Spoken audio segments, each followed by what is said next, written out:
Olá meu amigo, olá minha amiga, como é que vocês estão? Bem-vindos a mais um episódio onde estudamos o livro Saúde e Ectoplasma do professor Dr. Mattia Tubino.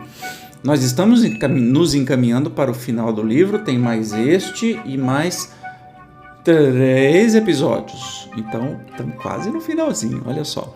Hoje nós vamos falar sobre o ectoplasma e os efeitos físicos. Para quem entende, nós estamos falando até de manifestações espirituais de efeito físico. Então, quando a gente fala que um médium é médium de efeito físico, é que ele tem doação de ectoplasma, que ele pode causar efeitos físicos, como por exemplo o levantamento de um celular ou de uma cadeira ou de uma mesa, materialização de algum espírito e tantos outros efeitos físicos. Então, sem demora, vamos para o texto de hoje. Como já dito, o ectoplasma é matéria em estado intermediário entre a matéria densa, propriamente dita, e a matéria perispiritual. Ele é associado, de certa maneira, à matéria densa e não existe no mundo espiritual. Portanto, os espíritos encarnados não têm acesso direto a ela. Graças a Deus, né? Porque você imagina se o espírito desencarnado tivesse acesso ao ectoplasma. Eles fariam a bagunça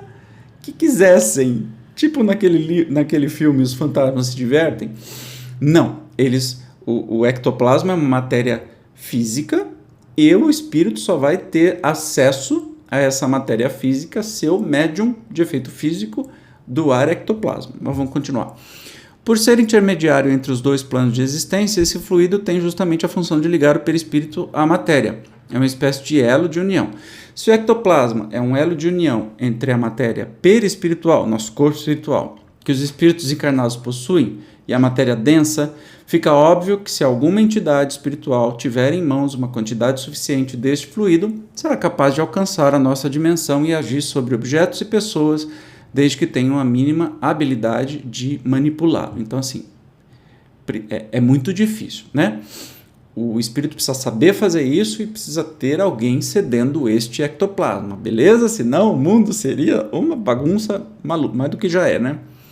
Surgem então os fenômenos chamados de físicos, que incluem materializações de pessoas, de objetos, processos de curas, movimentos de objetos, etc. Esta possibilidade de ação dos espíritos sobre o mundo material explica o interesse que despertam em muitos deles aquelas pessoas que podem fornecer quantidades significativas de ectoplasma. Assim, dependendo da evolução moral do espírito que faz uso do fluido acumulado, os resultados poderão ser maravilhosos ou desastrosos, inclusive para o encarnado fornecedor do ectoplasma. Lembra que no processo de liberação do ectoplasma, por quê? Agora você entendeu por que precisa ser um lugar calmo, boas vibrações, pensamento em Deus, a espiritualidade, nos santos, onde você quiser, enfim, mas que seja coisa boa, para que isso não esteja na mão de espíritos com más intenções, tá? Sintonia, a gente estudou no episódio passado que a gente tem que ter a sintonia. Então, por isso tudo que você está entendendo, que a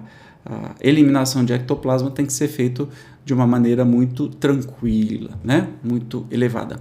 É muito comum a situação na qual simplesmente por distração, isto é, por não mantermos nível mental adequado, nosso fluido é sugado, sem o mínimo cuidado, por entidades de pouca evolução moral, para ser usado em atividades inconvenientes.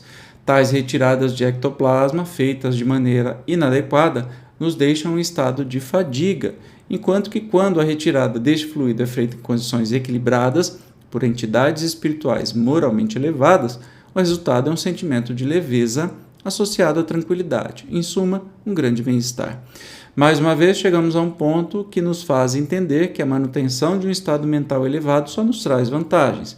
Nota-se, portanto, que os conselhos fundamentais encontrados nos evangelhos cristãos e também nas escrituras de outras religiões, nas quais o amor ao próximo, o desprendimento da materialidade, A mudança dos nossos hábitos mentais, deixando para trás o ódio, o orgulho, a mentira, a vaidade, etc., não são simples mitologias ou superstições, mas estão baseadas em profundo conhecimento da natureza humana e de leis universais. Quem as pronunciou sabia o que dizia.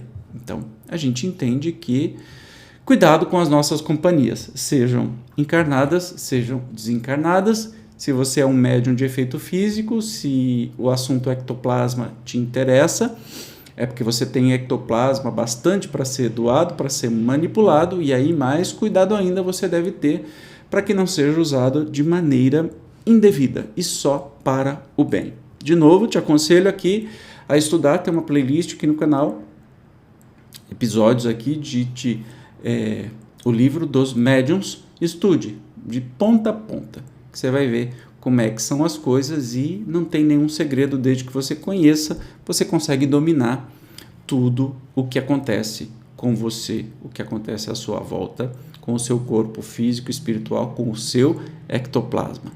Beleza? No próximo encontro, o antepenúltimo, nós vamos mostrar alguns atendimentos feitos na casa espírita.